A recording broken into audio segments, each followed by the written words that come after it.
What's up guys, it's WoofWoofWolffe. Welcome back to the final episode of Jedi of the Week. Your Jedi of the Week is Jedi Sha'a Gi.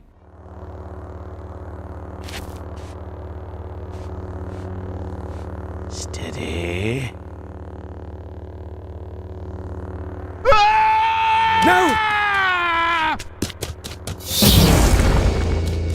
Sha'a Gi, a Force-sensitive human male, was born on Ord Benir, a planet in the Outer Rim territories.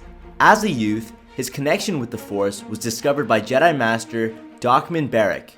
Taking the youth as his Padawan, Barrick escorted him to the Jedi Temple on the galactic capital of Coruscant so that Gi could be trained as a Jedi. During his training, it was evident that Gi's combat-related skills were not on par with those of his contemporaries, but he did display remarkable aptitude with computer systems. As a result, Gi hoped to take up a position in the Jedi archives once he had completed his Jedi trials. Gi found himself struggling with maintaining the mental disciplines required for members of the Jedi Order and had trouble controlling his fear. The presence of his master often acted as a stabilizing influence, however, and the pair formed an effective team.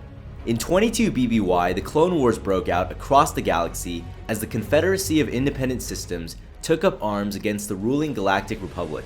Gi and Barrick were on a mission in the Outer Rim, disrupting pirate activity, when word came through that Barrick's first Padawan had been killed during the Battle of Geonosis. Barrick accepted the rank of general within the Grand Army of the Republic and dedicated himself to the war effort. As his Padawan, Gi followed his master's lead. Gi and Barrick continued their intelligence gathering operations in the Outer Rim territories, and shortly after the outbreak of the war, the pair discovered a droid factory operated by the Confederacy on the planet Hypori. Gi and Barrick reported their discovery, and the Jedi High Council dispatched a force of Jedi and clone troopers to the planet.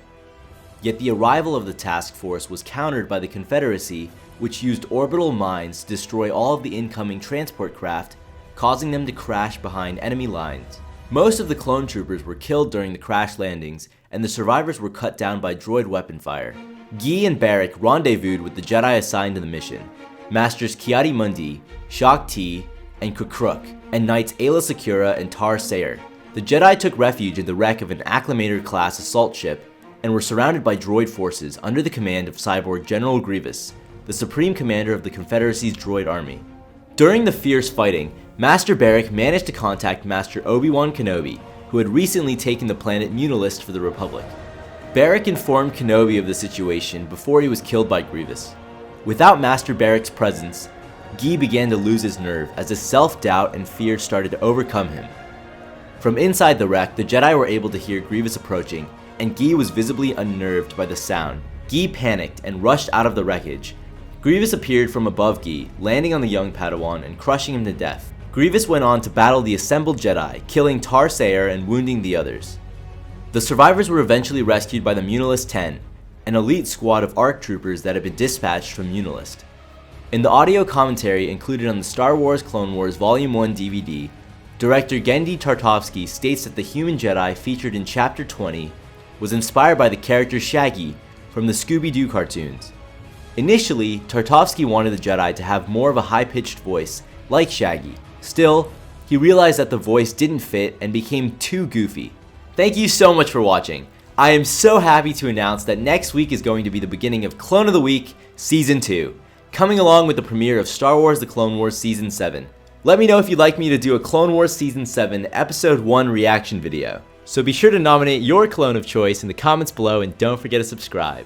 This is WoofWoofWolffe signing off, and as always, woof woof.